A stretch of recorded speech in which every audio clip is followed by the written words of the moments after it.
adlaw kanatong tanan. Ako si Angeli Pacatang, usa ka batan-o naggikan sa UCCP Turillasay. Ang panahon na kabalhi-balhi, karon nalipay ug mamagulanon. May panahon nga dautan gayon, mga bagyod daw isog nga bagyo. Layag nagisiti mo na siya, daw ibabagan sa pagpauli ko. Mapasalamaton ako sa Ginoo sa kaygayunan ug pribilehiyo nga makaambit sa ako ang kasinatian kung unsa ka maayo ang Dios akong kinabuhi. Musalig ka kung pinutungon, mutabang ko ka mo sa kanunay. Usa karon walay kahadlokon, bisan ang dagat mo kuso-kuso. Isip usa ka tawo aduna kitay tagsa-tagsa nga mga problema o pag-uol sa atong kinabuhi. Dali kaayo kita maratol bisan sa mga gagmayng butang sa sobra nato nga paghuna-huna. Dili na kita makadesisyon og tama hinungdan nga masaag kita usay igsuon unsa ba ang angay nimong buhaton kung ikaw anaa sa kagol ug sa kahadlok. Para sa ako dako gayod ug tabang ang matinud-anong pag-ampo ug pagsalig sa Ginoo, hilabi na sa na-experience nako last year na naoperahan ko tungod sa akong cyst nga na-infection na. Dugay nga panahon na nako tong gidala-dala kay gatuo ko nga mawala ra ang bukol. Hangtod sa niabot ang panahon nga halos dili na ko makatarong og tulog, di na ko makatarong og higda. Miabot ang panahon nga halos sakit na jud kaayo ug binhod na jud ang tibok lawas. Grasya sa Ginoo na abser ang tanan sa operasyon ug walay laing komplikasyon. After pila ka months, gikan sa akong pagka-opera, wala ako nag-expect na maka-encounter ko og isa ka situation nga para sa ako imposible nga mahitabo. Nagka-anxiety disorder ko, usa ka mental health illness. Dako kayo ang pagbago sa akong kinabuhi ana. Dili ko makatulog, paminaw na ako, dili ko makatulon. Gapanugnaw ko, haway akong tibok lawas, sakit akong ulo, sakit akong tiyan, grabe akong heart palpitations, hut akong dughan, paminaw na ako, maglisod na ako ginhawa, paminaw na ako na imisanib sa kuha nga napuno sa paghadlok. Galikay ko sa mga tao na halos mahadlok na ko magawas og balay. Feeling na ako dili ko enough. Feeling na ako walay makasabot sa akong ginabati. Feeling na ako wala ko'y kakampi atong higayuna.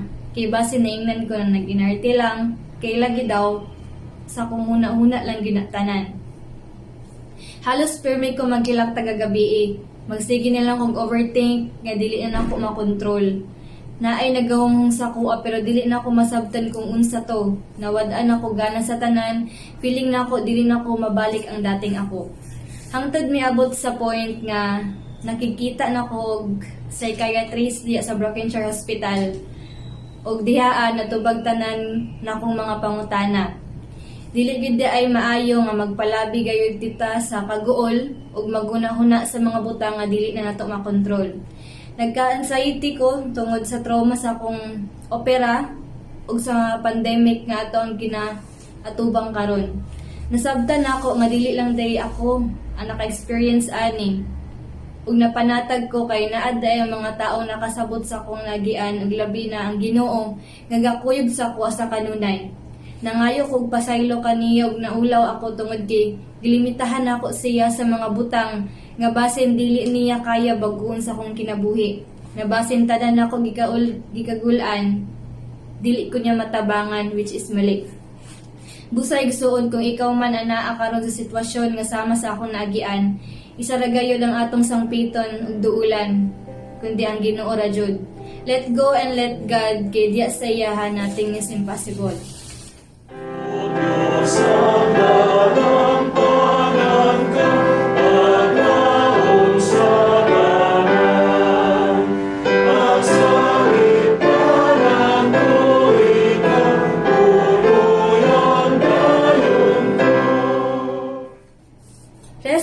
heart and mind that God is in control. Diya sa 1 Peter 5:7, nabasa nato, cast all your anxiety on Him because He cares for you.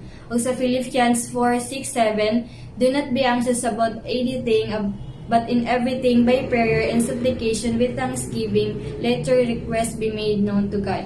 Igsuon ayaw kalimot sa pag-communicate sa Ginoo o sigurado nga na kay conversation sa iya matag adlaw. I-check imong kasing-kasing kung naa ba si Kristo diha. Kay kung wala, lisod kaayo, adlo kaayo labaw na og mahilayo ka sa iya ha. Salamat sa himaya mo, punoy ang likod ko. Ang bakos kalungkot mo, ang sangipanan ko.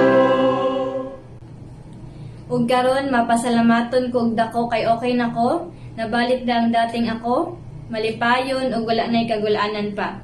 Salamat sa mga pastors nga wala ako pasagdi sa inyong mga pag-ampo ug pag-atiman sa kuha. Sa pamilya ni Pastor Jayebes, sa pamilya ni Pastor Edith Ramoso, church members si Yafturil, ug sa psycho-spiritual doctor nga si Ma'am Alma, diya sa Broken Chair Hospital, ug labaw sa tanan, salamat sa Ginoo kay pinaagi sa nagian ako, kipahimangduan ko kaniya nga anaa siya kanunay nga nagauban kanako. Busa lahira gyud ang power sa pag-ampo ug kinahanglan na kagayoy pagsalig sa Ginoo. Ug kita gayud nga magpabilin nga lig-on ug matinud-anon diya kaniya. Dalaygon na ang Dios sa iyang gugma, kaluoy ug grasya. Sa